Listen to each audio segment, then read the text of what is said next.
The biggest miracle in my family was that we were just minding our own business, living in the world, arguing, living life wrong. One day, somebody knocked on the door, and it was Pastor Tryon, and he was from the Assemblies of God, and they were planting a church in that area, New Kingston. We had been attending a denominational church for my whole childhood. We went to Bible study, we did, summer camp. But I always had this one question, and I would ask every teacher that I had was, what did Jesus do on the cross? What's so great about that? It was 2,000 years ago. How does that affect me today? And so nobody could ever answer that question. While I was in college my senior year, we had an office building. It was right next to the Cumberland Valley football field. One day, somebody knocked on the door, and it was Pastor Tryon, and he was from the Assemblies of God, and they were planting a church in that area, New Kingston. And then I moved home right out of college, and the church was going, it was full, and they were clapping and dancing and shouting, and I didn't know about any of that. But my mom said, if you're gonna live at home, you're gonna come to church. And so I said, all right. So I came to church, I came to everything, Bible school, Sunday school, Wednesday night, Sunday night. And I was serious, I was like, okay, I'm gonna learn about this Bible. I wanted to know. So one of the biggest things that affected me in giving my heart to the Lord was something I had never heard, was people giving testimonies about how the Lord had moved in their life. And we had people in our church that came from very difficult circumstances. They just were very honest about how God miraculously got them through it all. And even when it was the tough times, all the ways that God showed them He was there.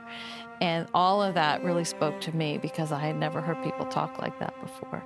God is real. He's not just, some distant one up in the sky, but He's there for you every day with everything that you need. What I really came to know was that, Jesus wasn't far away, that He's the one who died on the cross for me.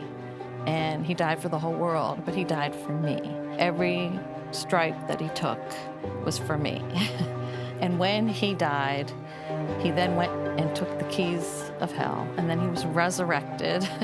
And because He lives, I live. And that was something I never really understood, and that was the key answer, was that Jesus lives for me, and He made a way for me. In this world, all I need is my Jesus Christ. My relationship with the Lord and my family, we all came to the Lord at the same time. So we had this kind of growing standard in our life that we were living for the Lord now.